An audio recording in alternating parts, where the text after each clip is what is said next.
Yes. Yeah. Anyway, just a quick note. Michael actually has a project. He wrote a story, right? Screenplay. A screenplay. It's Yes. called From Chicago to Osaka. Yes. That's why he's here. Hi.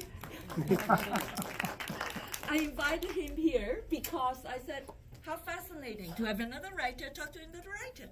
So let them converse, and I have thousands of questions myself. This is my third time seeing it. I still like this. So you feel free to ask all the questions later on, but good luck, you guys. It's all on you now. Thank you, thank you. Thank you. Do I get a microphone? Or I can just You talk can borrow loud. mine. That's okay. I don't know. Do we need I'll be one? using it. I don't know. Are we not using this? Hello. Testing. 1, 2, 3. They got the thing on the bottom? Yeah. Oh, let's see. I don't know if it's working. Yeah, that's the bottom. Press on the bottom. Hello. Testing 1, 2. The light goes on. I can project. Yeah, I'm you- kind of loud. You're very. We'll try Ah, that's okay. You take the microphone. I'm fine. All right. I have so many questions. Actually, that's okay. Let's go wide. Okay. Okay. Why do you like Japanese movies so much? I mean, it's like your career. It's been your life for a long time.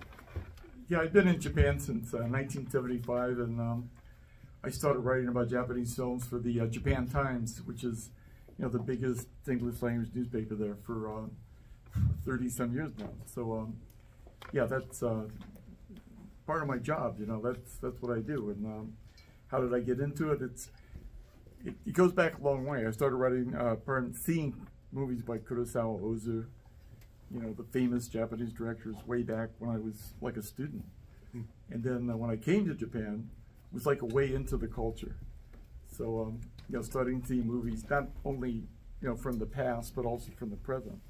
So that's what kind of drew me into it, like to understand more about Japan and, to learn the language better and to see movies that I thought were interesting. Yeah. What made you?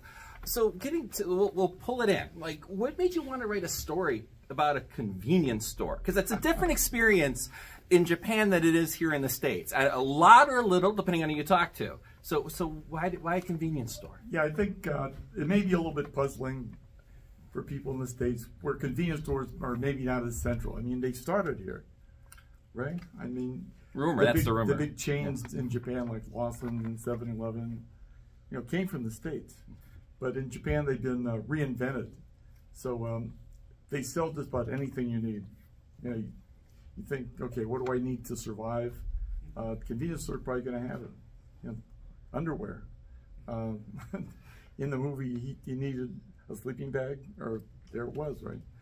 So my original idea for it came after this great disaster we had in Japan on March 11th, 2011, when there was a big earthquake and tsunami, and then a nuclear meltdown reactor in Fukushima. So in northern Japan, but in Tokyo, we felt, the effects of it. We felt the earthquake very strongly. Right? So everything went out. I mean, the train stopped, cell phones stopped, everything stopped. So people were kind of wondering what was going to happen next. And one outcome of that, there's a lot of panic buying. People went out, they cleaned off the shelves everywhere in about one day. And I'm living in Tokyo. Where am I going to get bread, milk, anything? So I go to my local convenience store. I knew the owner, and I talked to the guy. He said, well, you come here at like 5 in the morning. We're going to have the delivery. I'll make sure you get what you need. So that's what I did. I set the alarm clock, got up at 5 in the morning, went there. The truck was pulling in. And I started to think, for me, this convenience store is like an oasis in the desert. If everything else disappears in Tokyo, but that convenience store I can still somehow live, right? So that planted the seed that ended up with the story, because in the story, Kato ends up in a world where there's only a convenience store. Yeah. And he starts to find what he needs. Right. So that's how the idea was planted in my head. It seems like 311, was such a seismic event in Japan. So we would consider this movie kind of part of that canon of influences from from the earthquake and the resulting tragedy? So that was kind of the root of it, you're saying?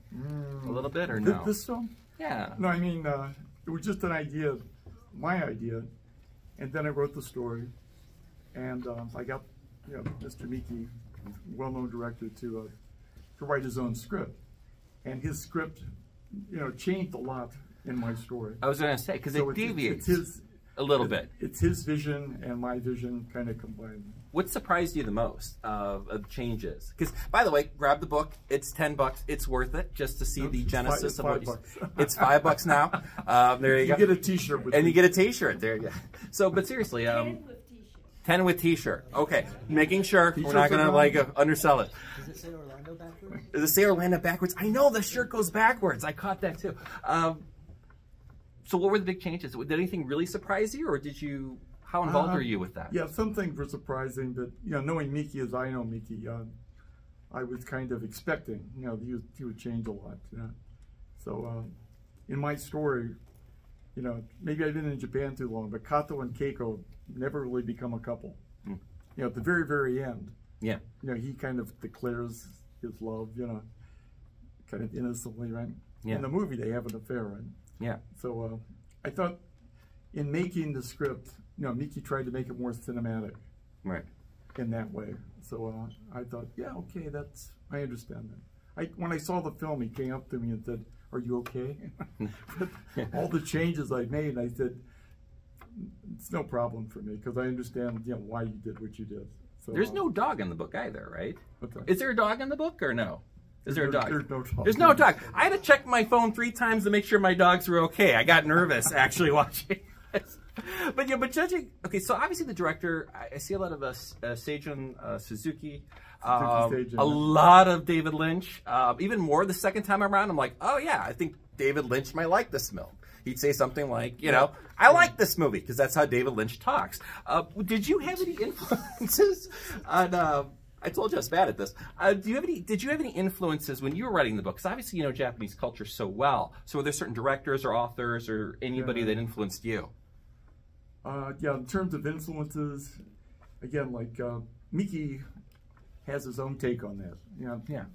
But for me, again, like David Lynch, people say that, and I understand that. Because, film like Mulholland Drive, what's it really about? What's really happening to the people? Right. What kind of world are they in? Yeah, all of that's in this. Yeah, the diner kind of put me in mind a little bit of Mulholland Drive, and when the one woman comes out, and what's it really about? And the bathroom, there are different interpretations. I've heard people say, like, at the end, Kato's dead, right? Is he dead? This whole thing, like, taking place in his imagination, right? And I can't say yes or no. See, I thought she might be dead because we see her out the window, and then we see the soil, and then when the woman grabs her, she's like, "You're rotting inside." So I thought, well, maybe she's dead too. I don't know. We'll leave that as a part of the mystery. We'll leave it as part of the mystery. Well, but it's also too when it comes to like movies like this. I think like when you have magical realism set in Japan, it's Haruki Murakami. It's kind of like if you have Alfred Hitchcock. It's like a suspense movie. If you make there's a bit of that in the film. Exactly. There was an homage, another one. So you have. I think a lot of times if something's set in Japan and it's magical realism, they say, "Oh, that's very Murakami-esque." Is that a fair assessment, or there's a lot more than just Murakami doing magical realism? Yeah, I think again, you can mention Murakami. I mean, there are other, he wouldn't be my first choice as but I understand what you're saying. Yeah. It's like in Japan, there's a borderline between reality and unreality, between life and death, and that sort of thing. Like when he kicked over the statue of Jizo. Yeah. Well, actually, it splits, in the film, right? And he kneels down. He says, "Did you curse me?" Okay. Yeah. That's a very common theme in Japanese horror movies. Like somebody does something, and for whatever reason, they end up cursed. Like the black cat curses them, right? Right. That sort of thing, right? So, I mean, there's that influence, and also when they're at the hot springs. Yeah. Wearing the masks and walking over the bridge. That's all. Of course, I think everybody knows. There's the festival in Japan called Obon, you know, in the summer, where you know, the spirits of the dead return. And again, like coming to Japan from outside that culture, I thought, well, that's kind of a nice, quaint custom, but it's more than that. Right. You know, I come to understand it's more than that. So again, you can interpret it in different ways, and whatever your beliefs happen to be.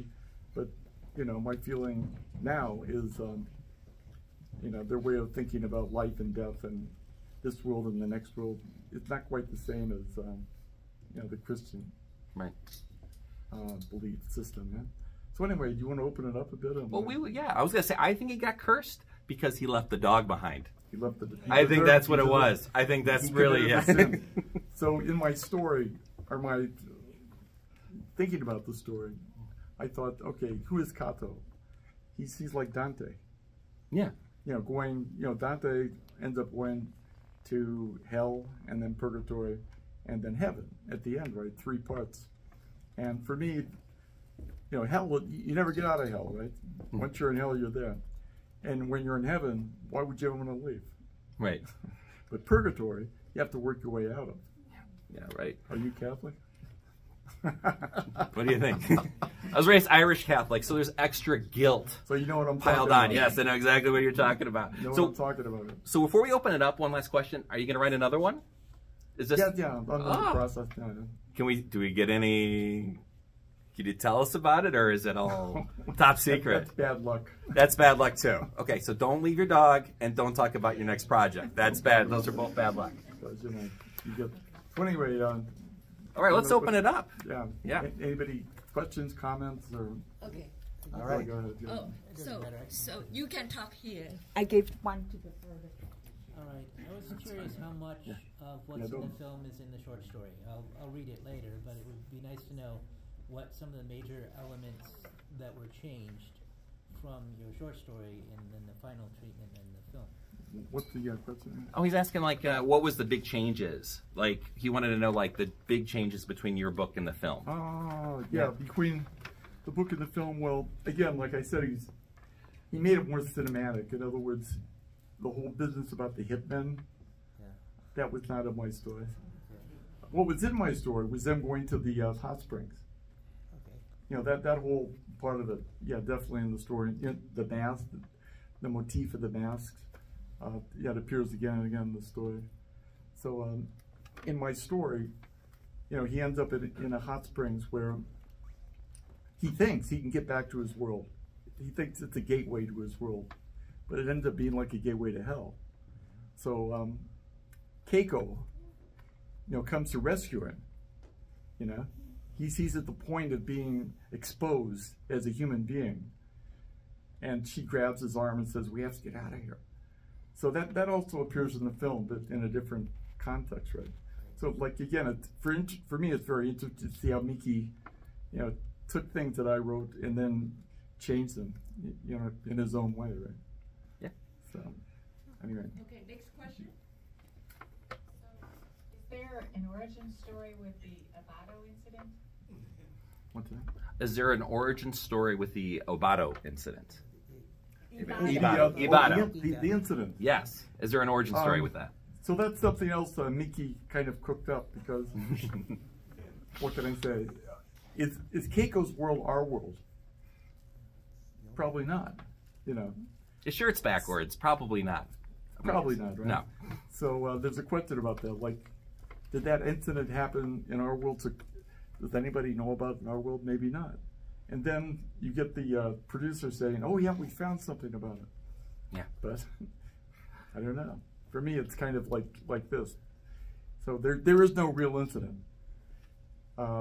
Just something that Keiko clued Kato about, and then he wrote the script based on that. Now, he did Adrift in Tokyo, right? Tokyo? Yeah, Adrift in Tokyo, the movie. The same director as Adrift in Tokyo. Yeah. So that's actually on YouTube. So, and it's free. So if you look up Adrift in Tokyo, you can watch one of this director's early works. So yeah, I don't know if you knew that or not. It came out. That's probably one of my favorites by him. Yeah, 2007. Yeah, it's a good movie. 2009. Okay, so 2009. Oh, I was wrong. 2009. oh, go ahead. Is your original story in Japanese? Was the original story in Japanese? Is the original story in Japanese? It's in both languages. You know, the book I had translated. So I wrote it in English, and then I had it translated. Actually, if you're learning Japanese, or you know, it's you have both versions in the book, so it's kind of nice because I'm learning Japanese, so I can read the story in English and then read it in Japanese and help me learn a little more. Well, in the film, when he hit his head and he got blacked out at that convenience store in the countryside, I immediately thought, oh, he's going to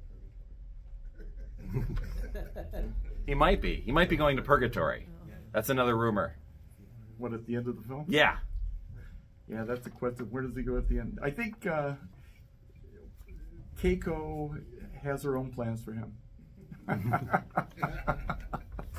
think Keiko's pretty much in control.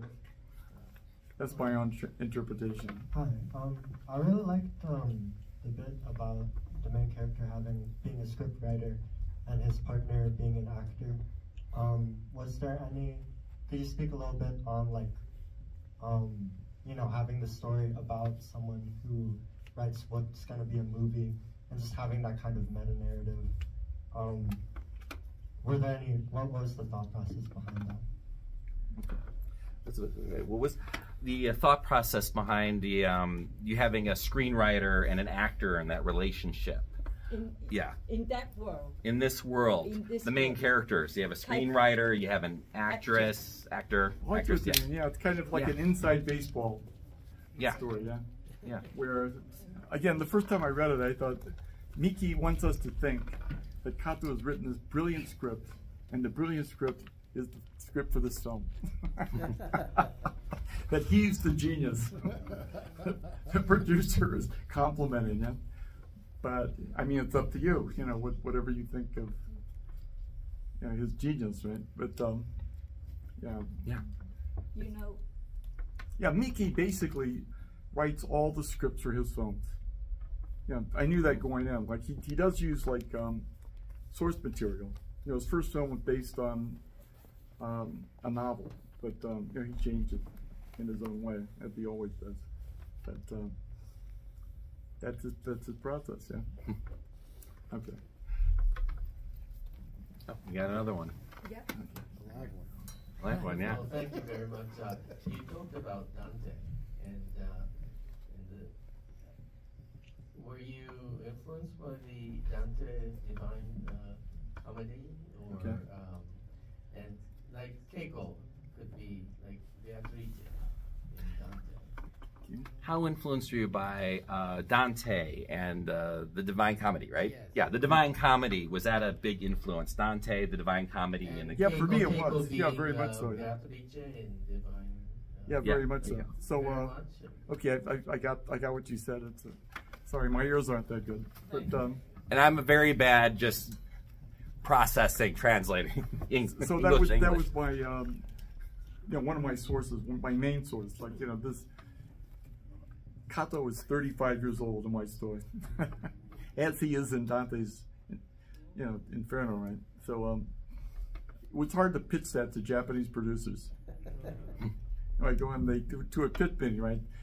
And they say, "Where'd you get the idea?" And I start talking about Dante, and they kind of nod. Talk about purgatory. They have no idea what that is. You know? And then, you know, Miki thankfully came with me to a couple of these, and he kind of corrected my backed me up, you know. But yeah, ultimately, you know, the fact that he was involved, you know, got it made. So I was very happy for him to, you know, come in, give it his own interpretation. Yeah, well, he's great. I mean, when I knew that the guy who did Adrift to Tokyo did your movie, I couldn't wait to see your movie. And by the way, I actually saw his film. He's let me have a little screener on my iPad, and then I saw it on the big screen. So I did it kind of backwards. Usually you see movies on the big screen, and then you see them on the small screen. Let me tell you, when you do it the other way, you realize just how much you miss when you don't see something on the big screen. Just the whole involvement of everybody here. This was such a much more wonderful experience seeing it on the big screen with all of you than just sitting on my, you know, in bed on my phone. You know, it's not a very romantic picture, is it? So, being a Hong Kong person born up in born in Hong Kong and grew up in Asia, you know, and moved to America, so I'm a mutt. You know, a mutt. So my culture is also a little bit mixed. But the way I interpretate Kaito, right? Kaito, the male. Kato, yes. Kaito. Yeah. Actually died. Yeah. He died the last scene that the truck crashed into the convenience store when he saw the other woman. That was his last mortal moment. And from that moment, actually turned him back into the other world so that he has all that encounter. And there was something about 3 days, you know, that's his 3 days to take the path. So that was what happened within that 3 days. That's my story, my take of it. I hope it makes sense. Yeah. But also the 444, so there's a numerology and feng shui there. Yes, yes. But I was fascinating the way they cut and everything, and especially now that we are all trained to watch everything everywhere, right? Everywhere, everything. I think this is easy breezy. So anyway, do we have one more question? The last question? Yes, go ahead. By the way, it reminds me more Takeshi Kitano than Murakami in most of the places. But my question about the music that was playing in the forest, it's really eclectic and very set of composers. Was it pretty fine in the book or it's director's choice? About the music, you said? Yeah, the music that was playing in the forest, was that the director's choice, right? How did that come about? Oh, you mean the conducting? The conducting. Conducting in the forest? That's totally Miki. No, in my story, the Nagumo, you know, the husband of Keiko, is called the master. Okay, he's kind of like, you know, Mr. Natural, the R. Crumb comic from way back when. Anyway, that was my concept of, you know, kind of like a mysterious character, but kind of a mean character too, you know. Not just this kind wise man, but, you know, somebody that plays tricks on people, right? So, in a way, Miki took that and, you know, worked it in his own fashion, and conducting is like totally his. Yeah. I couldn't understand why he had the character put the stuffed animals in the wagon. Again, I went to the set, you know, to see him film it, so I got some taste for it. Since you mentioned the number, right? Okay, so anyway. Number 4 means... Is that it? Number 4 means death. Yeah. Yeah. So that means death. Yeah, number 4 means death. In Number Japanese. 4 means death. Yes. Very true. Yeah. So. What about the 33333? Yeah, it goes 333, 444, and 555 in the movie. Thank you for your question. Yeah. So yeah, it's up to you. How do you interpret it, right? So anyway, thank you for coming. Yes, I really appreciate it. Thank you Thank you for for the discussion. Thank you very much. Very much appreciated.